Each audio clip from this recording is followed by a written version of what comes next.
Hi, and welcome to our tutorial on Patanjali's 8-limbed path to enlightenment. If you haven't heard of Patanjali, he is known as the grandfather of yoga.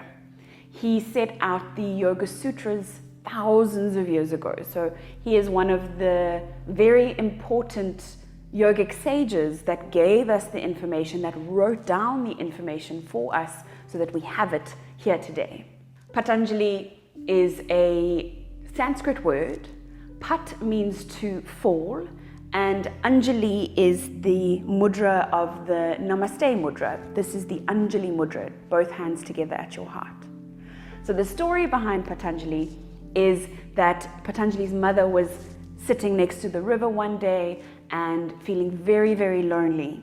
So she prayed and prayed and prayed and prayed for a son. And all of a sudden, she opened her Anjali mudra, her hands, and her son fell, Pat, into her Anjali hands, and she had her son, Patanjali. So it's quite an interesting connection with that virgin birth of Jesus and Mary. That is how Patanjali came into being. Patanjali set the Yoga Sutras out. We don't even know the exact timeline, but probably between 3,000 and 5,000 years ago. So this is ancient knowledge that has come through to us to this modern day. Patanjali set out the 200 or so sutras in 4 books. So each book has about 50 sutras in it. We are focusing today on the second book, the Sadhana Pada, or the Path of Practice, where Patanjali sets out these 8 limbs to enlightenment. These 8 limbs don't have to be done in order. It's not like you do the first limb, check, you're done, move on to the next one. They are all practices that need to be done every single day, interwoven with one another. So working on the first 2 while you're doing your asana practice, while you're meditating, all inclusive, trying to become enlightened. That is the entire point of yoga. All the yoga practices are there to take us closer to enlightenment, to happiness, to contentment. If you are committing to living a yogic lifestyle, doing these practices is not a perfect situation. You're not going to get it right every single time because we're humans and we mess up sometimes. So it is a practice. You are practicing to become enlightened. You are practicing the asana or the pranayama or the yamas and the niyamas, which I'm going to explain to you now. The first limb of Patanjali's 8-limb path to enlightenment is the yamas. Yama means to restrain. It's characteristics we wish to cultivate in ourselves with regards to others. These characteristics that we want to cultivate in ourselves with regards to others, we also want to turn that around and practice these yamas with regards to ourselves too. So the first yama is ahimsa. And for me, this is one of the most important practices of yoga. Ahimsa means non-violence or compassion. It's being compassionate in thought, in word, and in action to all beings, no matter who they are, no matter what they do, no matter what kind of lives they lead. We are cultivating compassion and kindness for all beings. The Yoga Sutra says in regards to ahimsa, when you stop harming others, others will cease to harm you. So it's a beautiful practice in kindness and compassion, and in making sure that you are not encouraging harm towards yourself. So the more harm you put out into the world, the more is going to come back to you. The more kindness and compassion you put out into the world, the more kindness and compassion is going to come back to you. So as important as it is to practice ahimsa or non-violence to others, we most of the time don't practice that to ourselves. We're very critical of ourselves. We're very hard on ourselves. So part of this practice is to cultivate compassion for ourselves, to check in with those negative self-degrading thoughts that take us away from enlightenment, away from love and towards fear. Check in with them and start to replace those thoughts with thoughts of kindness and compassion to yourself. The second yama is Satya. Satya means truthfulness. And the Yoga Sutras say, when one does not defile one's speech with lies, the words one says are listened to and acted upon in a positive and immediate manner. The speaker will be able to say what they mean and mean what they say, and what one says comes true. So it's a beautiful practice in truthfulness, in making sure that the thoughts you allow into your head are true, that the words you speak are true, and that the actions you take are true to who you are. And who you are is divine universe consciousness.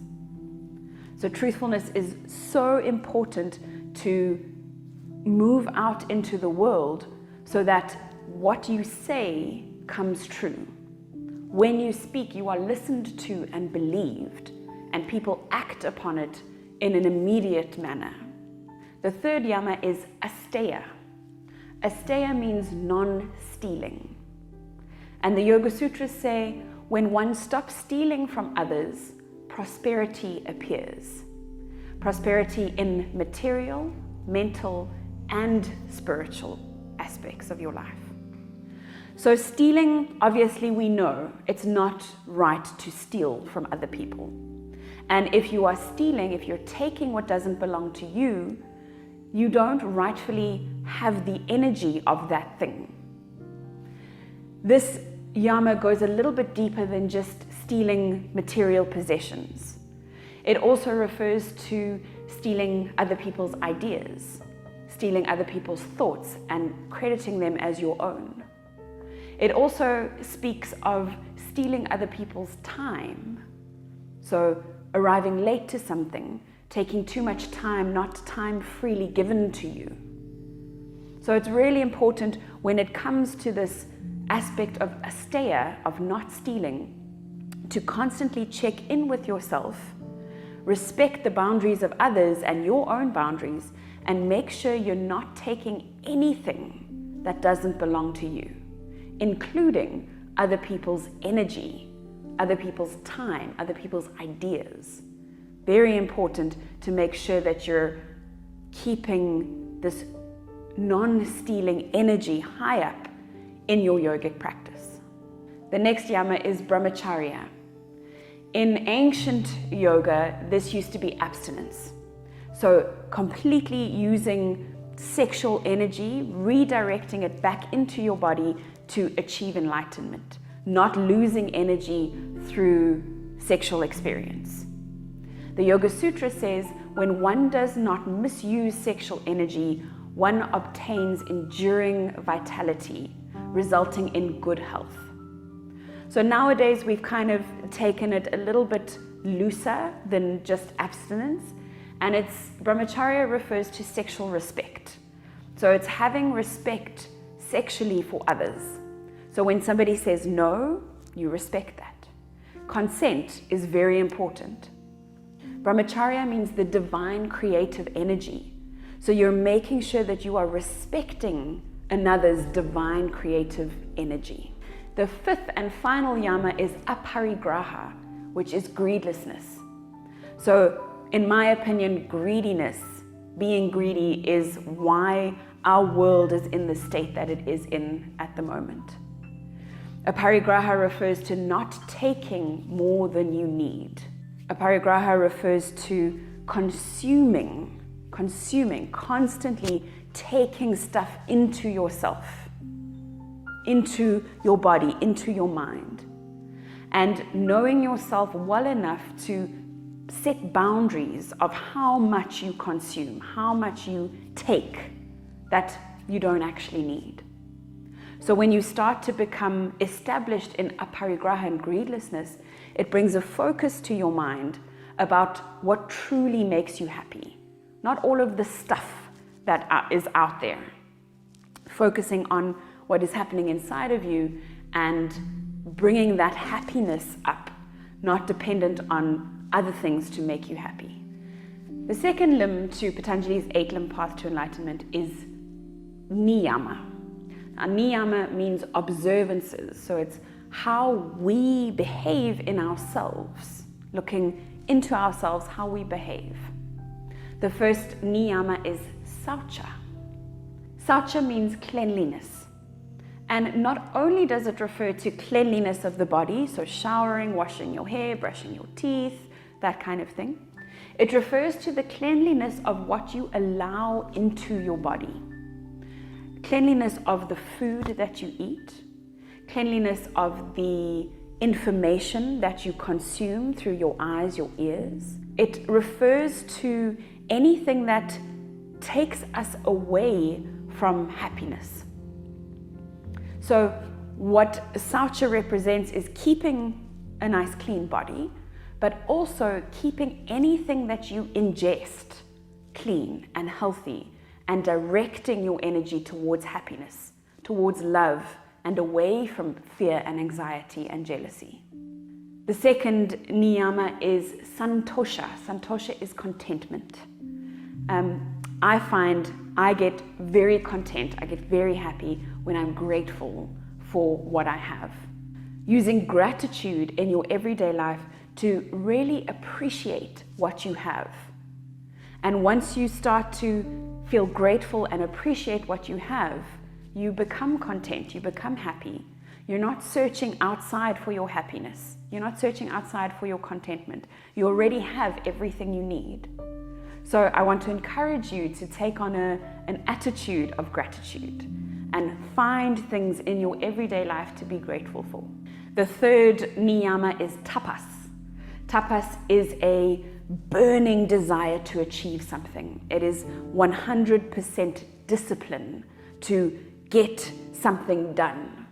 The Yoga Sutras say, when impurities are destroyed through self-discipline, perfection of body, mind, and senses is achieved. So when you commit to doing something, you use tapas, that burning desire to achieve, to be completely self-disciplined to achieve these things.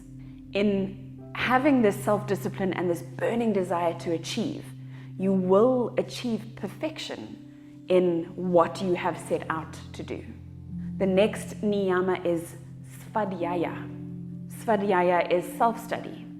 It is turning your awareness inwards and looking at yourself, using the ancient scriptures, using the sutras, using all of the knowledge that we have to look at yourself, to start to find out who you truly are, to understand that you are actually divine, that you are actually universal energy, that you are actually God, and to live your life according to that understanding, to that remembrance of your divinity.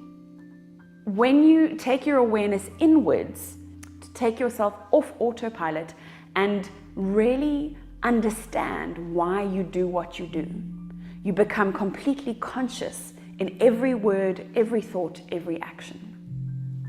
The last niyama is Isvara Pranidhana. Isvara Pranidhana is surrender. It is complete surrender to that fact that you are divine, that you are God. It's letting go of all of our human stuff, so personality, all of our likes and dislikes, all of that stuff that keeps us in this bound reality. Letting go of that stuff and acknowledging that you are God, that you are completely divine and absolutely holy. And all of this human stuff are fantastic lessons to learn, but they don't define who you are. So letting go, surrendering, understanding that everything is as it should be, and living your life with that attitude. The third limb to Patanjali's 8-limb path to enlightenment is asana, the physical practice. There is so much to go into in the physical practice, but a really important sutra is Stiram Sukham Asanam. May your connection to the earth be steady and joyful. So in all of your asana practice, in all of the poses, you want that connection to the earth, that groundedness, that connection to your environment, to other beings, to be steady and joyful at every stage of your practice, at every stage of your life. The fourth limb to Patanjali's 8-limb path to enlightenment is pranayama. You may know pranayama as breathing techniques, but it is a lot more than just breath control.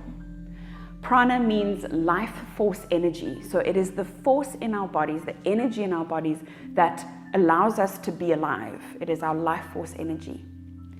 Yama, as we've learned, means restriction.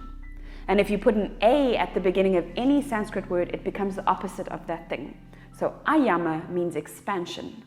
So pranayama means the expansion and restriction of the life force energy. So it's a little bit more than just breathing techniques. It is using certain breathing techniques to control your life force energy. So there are many breathing techniques that you can explore and use and move into. Some breathing techniques help you to calm your mind. They are cooling, they are calming. Some breathing techniques are invigorating and they are heating to the body and the mind. So you can find a pranayama that works for any situation that you need. In our yoga physical practice, we use Ujjayi Breath. Ujjayi is a heating breath so that we heat the body from the inside out.